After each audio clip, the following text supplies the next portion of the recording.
এই দেখলাম পার্কিংয়ের জায়গাও ফাঁকা ছিল, তাই পার্কিং করে মন্দিরের ভেতরে চলে আসলাম। যেহেতু দিনটা বিশ্বকর্মা পুজো ছিল, তাই অনেক মানুষই বজবজ কালীবাড়িতে পুজো দিতে এসছে।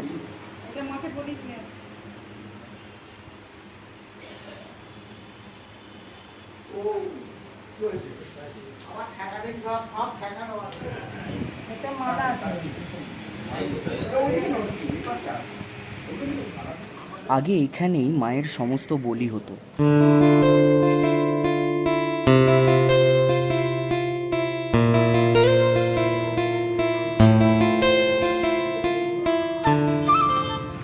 বাইরে বেরিয়ে দেখলাম অনেক বাইক এবং অনেক অটো আছে, চার চাকা আছে, যেগুলো পুজো হচ্ছে বাইরে।